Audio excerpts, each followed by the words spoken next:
नमस्कार विद्यार्थी मित्रांनो. आज आपण प्राच्य विचारवाद याविषयी माहिती बघणार आहोत.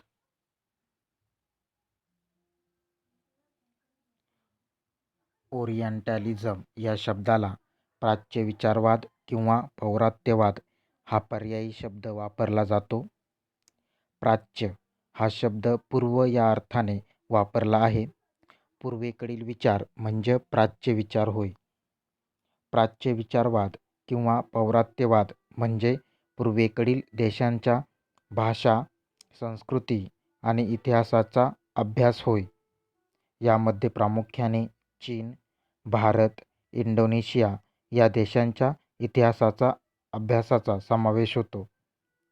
या विचारसरणीचे समर्थक ब्रिटिश होते. प्राच्य विचारवादाचा पुरस्कार ब्रिटिशांकडून भारतात करण्यात आला. त्यामध्ये H T. Prinsep, William Jones, Charles Wilkins, Warren Hastings, Lord Curzon यांचा समावेश होतो. या मंडळींनी प्राचीन भारतीय इतिहासाचे लेखन केले. यामागील उद्देश म्हणजे भारतीयांचा भूतकाळ समजून घेणे, त्यावर आधारित भविष्यकालीन धोरण आखणे व साम्राज्यवादाचे समर्थन करणे. या संदर्भात वॉरेन हेस्टिंग्ज सारख्या राज्यकर्त्याने भारतावर राज्य करायचे असेल तर भारतीयांचे कायदे समजावून घेतले पाहिजे असे व्यवहारवादी विचार मांडला. त्यानुसार कार्य करण्यास प्रारंभ केला. सर विल्यम जोन्स, जेम्स प्रिन्सप आणि हेन्री कोलब्रुक यासारख्या प्राच्य विचारवादी अभ्यासकांचे भारतीय इतिहास लेखनातील योगदानाविषयी माहिती समजून घेऊया. प्रथम सर विल्यम जोन्स. भारतीय प्राच्यविद्येचे जनक म्हणून विल्यम जोन्स यांना ओळखले जाते. ईस्ट इंडिया कंपनीच्या काळात कलकत्ता येथे स्थापन झालेल्या न्यायालयाचे ते पहिले न्यायाधीश होते. प्राचीन भारताच्या इतिहासाचा शोध घेण्यासाठी त्यांनी पुढाकार घेतला. शिवाय यासाठी त्यांनी संस्कृत भाषा आत्मसात केली. सर विल्यम जोन्स यांची मते, प्राचीन भारतीय इतिहासाची रचना करण्यास संस्कृत भाषेचा व संस्कृत परंपरेचा अभ्यास करणे अगत्याचे आहे, असे विल्यम जोन्सचे प्रामाणिक मत होते. भारतीय संस्कृती ही संपन्न आहे, मात्र तिची सलग माहिती उपलब्ध नसल्यामुळे प्राचीन साहित्याच्या अध्ययनातून ती उभी करावी लागेल, असे विल्यम जोन्सचे मत होते. विल्यम जोन्सचे योगदान. विल्यम जोन्स यांनी संस्कृत, फारसी आणि प्राचीन युरोपीय भाषांचा तौलनिक अभ्यास करून त्यामधील सादृश्य दाखवून दिले व त्या आधारे सर्व भाषांचे प्राचीन काळी एकच उगमस्थान असावे असा सिद्धांत मांडला.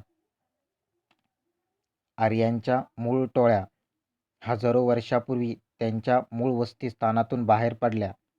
काळाच्या ओघात ते भिन्न प्रदेशात विभागले गेले असावेत आणि त्यातील काही गट युरोप व भारतात आले असावेत, असा आर्यांच्या मूळ वसतिस्थानाबाबतही सिद्धांत विल्यम जोन्सने मांडला.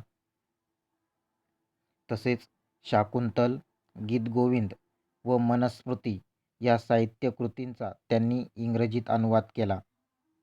इसवी सन 1784 मध्ये त्यांच्या प्रयत्नातून कलकत्ता येथे royal Asiatic society of Bengal या इतिहास, संस्कृत भाषा व प्राचीन भारतीय संस्कृती यांना वाहून घेतलेल्या संस्थेची स्थापना करण्यात आली. थोडक्यात सांगायचं झालं तर जोन्स यांनी आधुनिक कालखंडात भारतीय इतिहास लेखनाचा पाया घातला. एच.टी. प्रिन्सेप.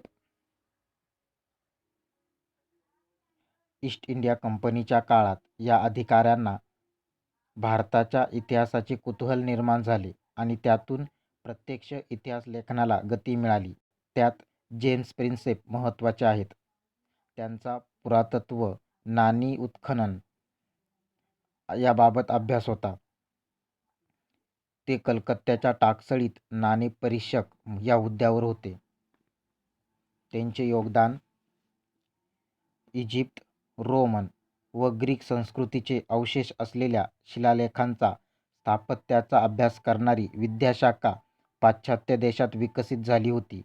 त्याच धर्तीवर ब्रिटिश काळात प्राचीन भारताचा इतिहास लिहिण्याचे कार्य जेम्स यांनी केले.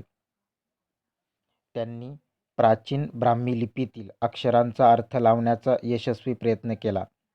त्यामुळे अशोक व बौद्ध काळासंबंधी माहिती मिळण्याचा मार्ग खुला झाला.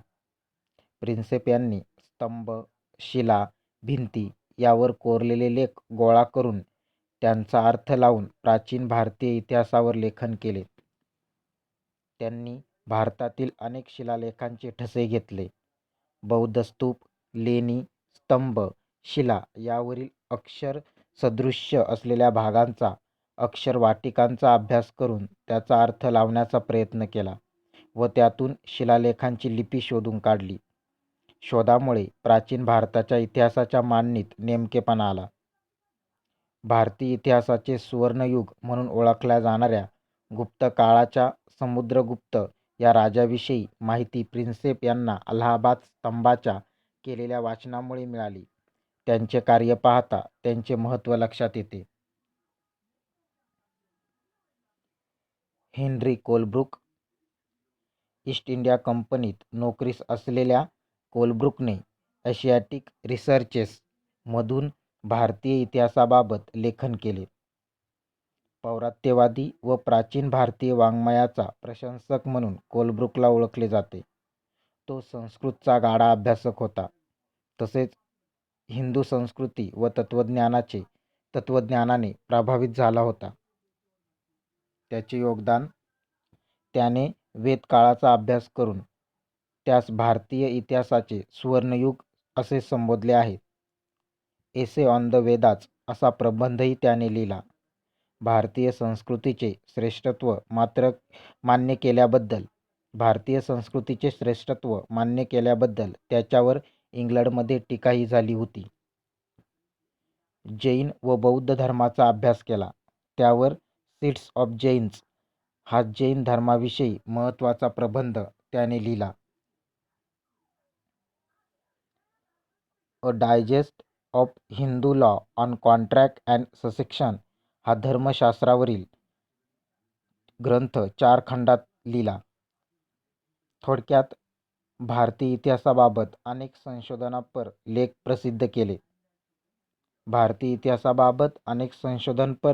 त्याने प्रसिद्ध केले. हिंदू लॉ व संस्कृतचा प्राध्यापक म्हणून कार्य करताना संस्कृत व्याकरणही त्याने लिहिले. धन्यवाद.